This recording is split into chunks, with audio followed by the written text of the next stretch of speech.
विद्यार्थी मित्रांनो, आज आपण 10वीचं मॅथ समीकरणाचे बीजस्वरूप याविषयी शिकणार आहोत।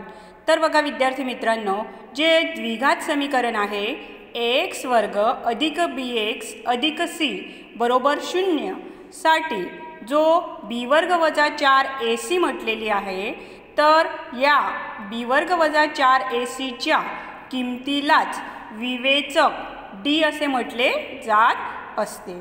तर बघा, तर यासाठी हे जो विवेचक d च्या मूल्यावर आधारित समीकरणाचे 3 बीजस्वरूप असतात।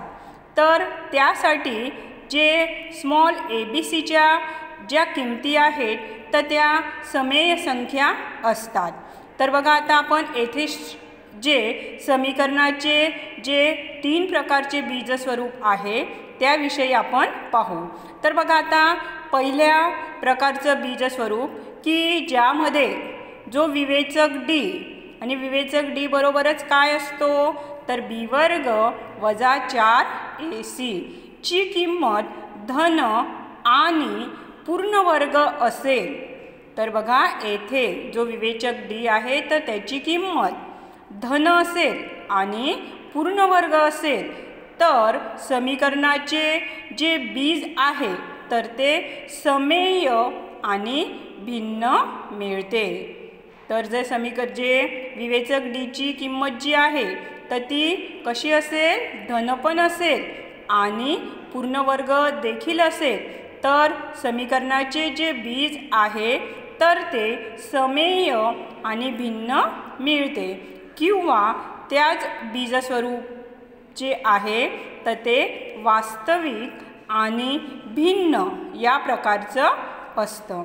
तसंच बघा, आता जो विवेचक d आहे तर त्याची किंमत धन असेल।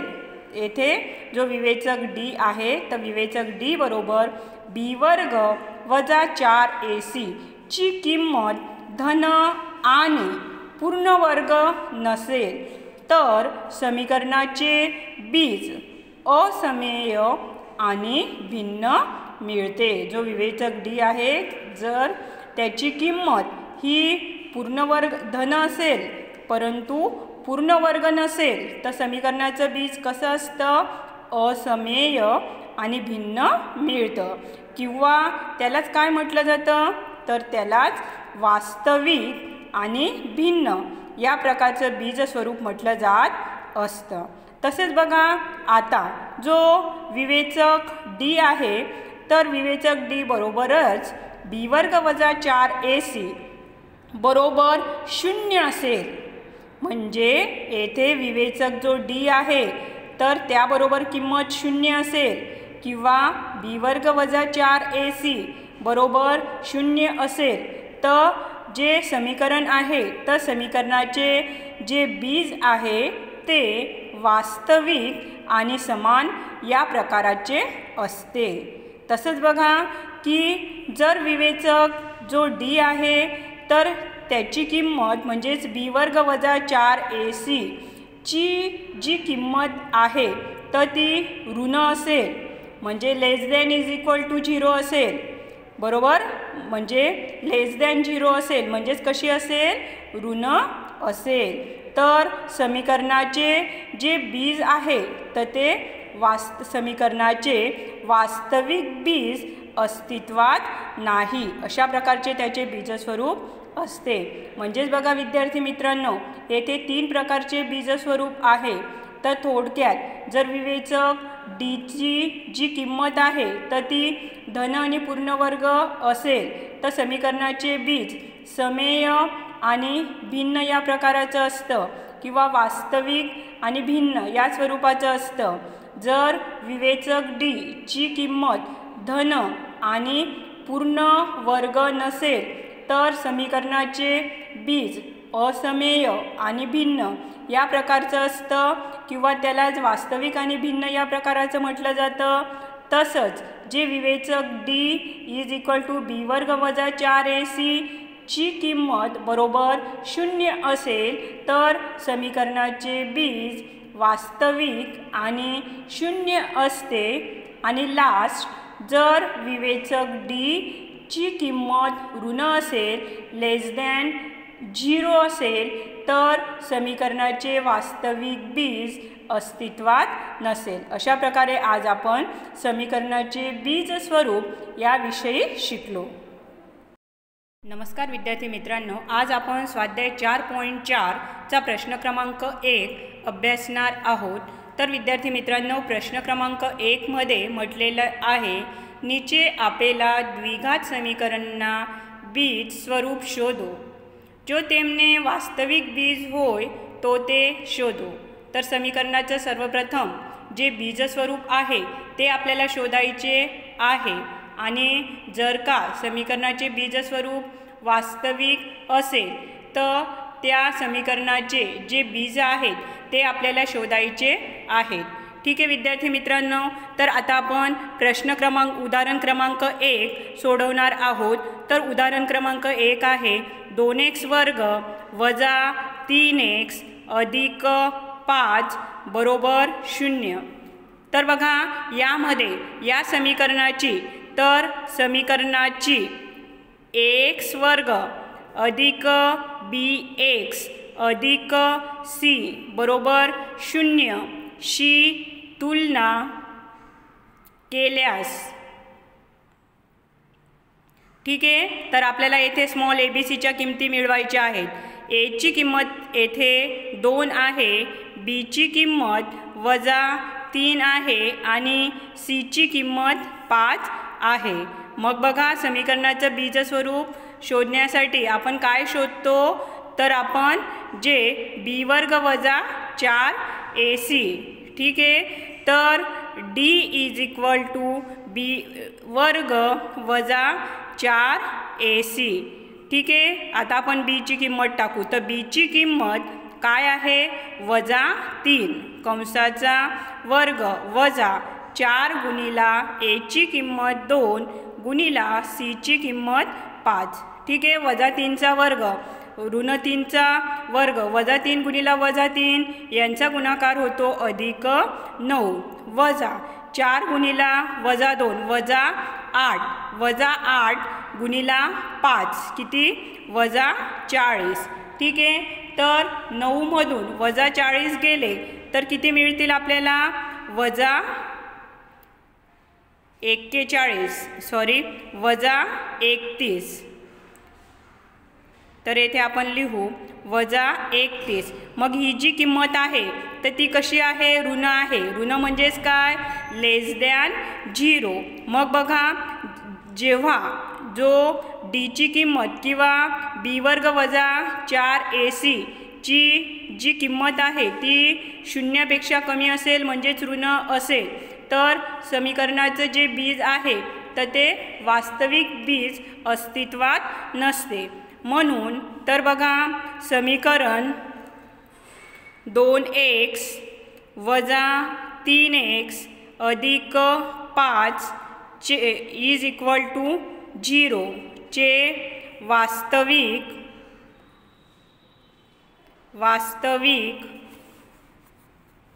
बीज अस्तित्वात नाही.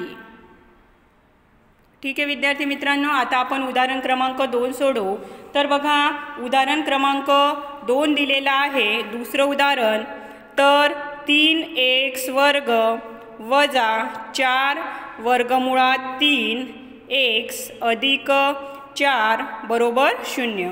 तर बघा या समीकरणाची देखील आपण x वर्ग अधिक, तर बघा समीकरणाची x वर्ग अधिक bx अधिक c बरोबर 0 शी तुलना केल्यास, ठीक आहे. मग बघा a बरोबर किंमत मिळेल 3, b बरोबर किंमत मिळेल वजा 4 वर्गमुळात 3 वजा 4 गुणिला वर्गमुळात 3 आणि c ची किंमत मिळेल 4. मग आपण b वर्ग वजा 4ac ची किंमत आपण मिळवू. तर बघा बी वर्ग वजा 4ac, तर बीची किंमत वजा 4 वर्गमुळात 3 कंसाचा वर्ग वजा 4 गुणिला एची किंमत 3 गुणिला सीची किंमत 4. ठीक आहे बघा. आता या पूर्ण पदाचा वर्ग आहे. 4चा वर्ग 16 आणि वर्गमुळात 3चा वर्ग 3, तर 16 त्रिक 48 म्हणजे बघा येथे 48. तर वजा 4 गुणिला 3 म्हणजे वजा 12, वजा 12 गुणिला 4 12 चोक 48 म्हणजे वजा 48 अधिक 48 वजा 48 बरोबर 0. तर बी वर्ग वजा 4ac ची किंमत काय आहे? तर बी वर्ग वजा 4ac ची किंमत काय आहे? 0 आहे. मग समीकरणाचं जर बी वर्ग वजा 4ac ची किंमत 0 आहे म्हणजे समीकरणाचं बीज कसं आहे? वास्तविक आणि समान आहे. ठीक आहे. म्हणून दिलेल्या समीकरणाचे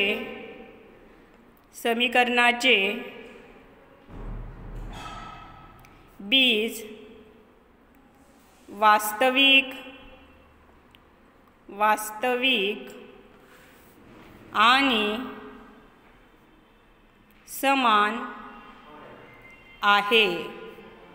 मग आपल्याला काय म्हटलं आहे? जर समीकरणाचं बीज वास्तविक आणि समान असेल तर बीजाची किंमत, मग बघा तर बीजाची किंमत, बीजची किंमत शोधण्यासाठी आपल्याला काय सूत्र आहे? जेव्हा समीकरणाचं बीज समान असेल तेव्हा बीजाची किंमत शोधण्यासाठी सूत्र आहे -b छेद 2a. ठीक आहे. तर वजा बीची किंमत काय दिलेली आहे? वजा 4 वर्गमुळात 3 भागिला 2a, तर 2 गुणिला 3. ठीक आहे. ऋण काय होईल? धन. तर बघा या 4ची फोड आपण कशी करू? तर 2 गुणिला 2 वर्गमुळात 3 भागिला, तर हा 2 आणि या 3ची फोड वर्गमुळात 3 गुणिला वर्गमुळात 3. ठीक आहे. हा 2 आणि हा 2 कॅन्सल, बे की बे. ठीक आहे. हा वर्गमुळात 3 आणि हा वर्गमुळात 3 कॅन्सल म्हणजे येथे समीकरणाचं जे बीज आहे तर ते काय मिळेल? 2 छेद वर्गमुळात 3. अशा प्रकारे समीकरणाचे जे बीज आहे, अशा प्रकारे समीकरणाचे बीज 2 छेद वर्गमुळात 3 आणि 2 छेद वर्गमुळात 3 आहे. तर बघा समीकरणाचे बीज कसे आहेत? वास्तविक आणि समान आहे. म्हणजेच येथे जो -b प्लस मायनस बी वर्ग वजा 4ac आहे, तर प्लस मायनस बी वर्ग वजा 4ac च्या दोघांची जी किंमत आहे तर ती 0 असेल. बरोबर. तर येथे मग आपल्याला दोघं बीजांची जी किंमत आहे तर ती समान मिळेल. म्हणजे 2 छेद वर्गमुळात 3 आणि दुसरं देखील 2 छेद वर्गमुळात 3. तर विद्यार्थी मित्रांनो, जे तिसरं उदाहरण आहे तर त्या तिसऱ्या उदाहरणाचं जे समीकरणाचे बीजस्वरूप हे तुम्हाला शोधायचे आहेत आणि समीकरणाचं बीजस्वरूप जर वास्तविक असेल तर त्या वास्तविक बीजस्वरूप असणाऱ्या समीकरणाचं जे बीजाची जी किंमत आहे ती तुम्हाला शोधायची आहे. विद्यार्थी मित्रांनो, आज आपण स्वाध्याय 4.4 चा प्रश्न क्रमांक 2 अभ्यासणार आहोत. तर विद्यार्थी मित्रांनो, प्रश्नामध्ये म्हटलेलं आहे नीचेना द्विघात समीकरणना बीज समान होय तो केनु मूल्य शोधो. तर आपल्याला समीकरणाचं जे बीज आहे तर ते काय म्हटलेलं आहे? समान म्हटलेलं आहे आणि आपल्याला केची जी किंमत आहे ती आपल्याला शोधायला लावलेली आहे. ठीक आहे विद्यार्थी मित्रांनो, आता आपण उदाहरण क्रमांक 1 सोडवू. तर बघा उदाहरण क्रमांक 1 दिलेला आहे 2x वर्ग अधिक kx अधिक 3 बरोबर 0. मग बघा की 2x वर्ग अधिक k x अधिक 3 बरोबर 0 ची ax वर्ग अधिक bx अधिक c बरोबर 0 बरोबर तशी तुलना केल्यास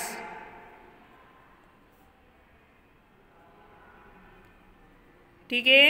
येथे आपल्याला a ची किंमत किती मिळेल 2, b ची किंमत किती आहे k आणि c ची किंमत किती आहे 3। मग आता आपण जो विवेचक आहे तर विवेचकलाच d असं म्हटलं जातं आणि विवेचकलाच d देखील म्हटलं जातं आणि त्याचं सूत्र असतं b वर्ग वजा 4ac। तर बघा आता b चा वर्ग b ची किंमत काय आहे k तर k चा वर्ग वजा 4 गुणिला a ची किंमत 2 गुणिला c ची किंमत 3। तर बघा येथे k वर्ग वजा 4 गुणिला 2 वजा 8 गुणिला 3 8 त्रिक 24 वजा 24। मग बघा येथे काय म्हटलं आहे की विवेचक समीकरणाचे बीज वास्तविक आणि समान आहे। तर येथे समीकरणाचे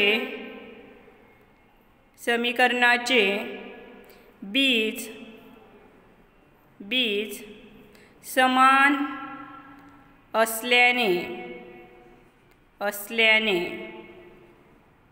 तर जो d आहे d = 0 आणि या d बरोबरच काय किंमत आहे तर k वर्ग वजा 24 बरोबर 0। मग आपल्याला k ची किंमत हवी आहे तर वजा 24 इकडे जाताना काय होईल येथे हा k वर्ग बरोबर 24। तर बघा हा k वर्ग बरोबर 24 ची फोड कशी करू आपण तर 6 गुणिला 4 ठीक आहे। आता आपल्याला वर्गमूळ काढायचं आहे तर k चं वर्गमूळ k वर्गचं वर्गमूळ k आणि जे वर्गमूळ आहे तर ते प्लस मायनस म्हणून निघत असतं तर प्लस मायनस तर जे 4 आहे 4चं जे वर्गमूळ आहे तर 4चं वर्गमूळ 2 आणि 6 तर 6चं वर्गमूळ निघतं का नाही म्हणून त्याला प्लस मायनस 2 वर्गमुळात 6 अशा प्रकारे या समीकरणामध्ये k चं मूल्य आपण शोधलं। विद्यार्थी मित्रांनो आता आपण उदाहरण क्रमांक 2 सोडवू। तर बघा उदाहरण क्रमांक 2 दिलेला आहे तर kx गुणिला x वजा 2 अधिक 6 बरोबर 0 ठीक आहे। आधी आपण या कंसांचा गुणाकार करून घेऊ kx गुणिला x म्हणजेच काय तर kx गुणिला x बरोबर kx वर्ग वजा kx गुणिला 2 म्हणजेच काय तर 2kx अधिक 6 बरोबर 0। मग आता या समीकरणाची आपल्याला x वर्ग अधिक bx अधिक c सोबत तुलना करायची आहे।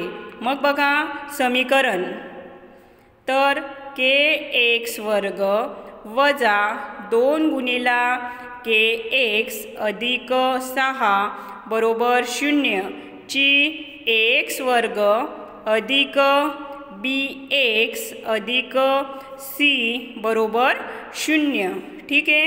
तर शी तुलना केल्यास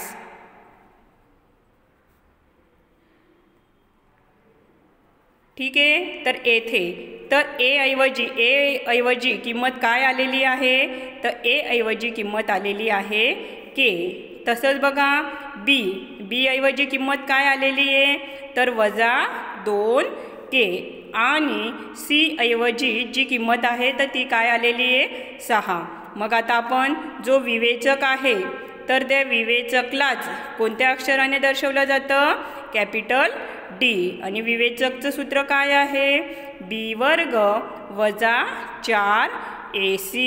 तर खाली बरोबर बी वर्ग. बी वर्गची किंमत काय आहे वजा 2k कंसाचा वर्ग वजा 4 गुणिला एची किंमत काय दिलेली आहे के गुणिला सीची किंमत 6. ठीक आहे बघा. आता वजा 2चा वर्ग किती तर 4 केचा वर्ग के वर्ग तर 6 चोक 24 24 गुणिला के म्हणजे किती वजा 24k. ठीक आहे. तर या दोघांमधून सामान्य पद म्हणून आपण काय बाहेर काढू तर सामान्य पद म्हणून येथे आपण तर 4k हे पद जर बाहेर काढलं तर याच्याकडे के शिल्लक राहील आणि 6 चोक 24 म्हणजे येथे वजा 6. मग बघा येथे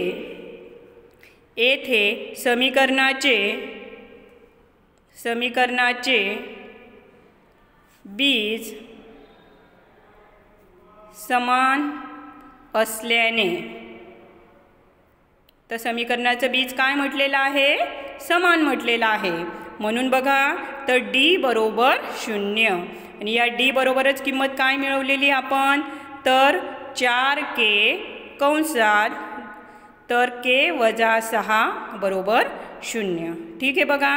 आता हा k वजा 6 आहे आणि 4k येथे 4k बरोबर 0 भागिला k वजा 6 म्हणजे बघा 4k बरोबर 0.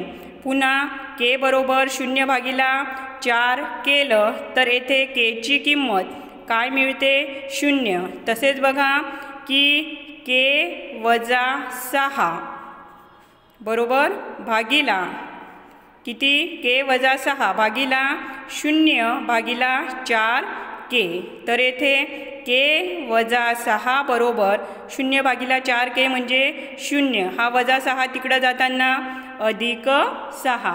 तर बघा येथे k बरोबर 0 हे शक्य नाही कारण समीकरणात जे आहे द्विघात समीकरणासाठी जे k आहे तर तो ऋण 0 राहत नाही. मग बघा येथे k बरोबर 0 शक्य नाही. k बरोबर 0 शक्य नाही म्हणून k बरोबर 6.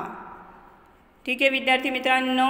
तर अशा प्रकारे जो k बरोबर 0 आहे तर ते शक्य नाही तर k बरोबर आपल्याला किंमत काय मिळेल 6.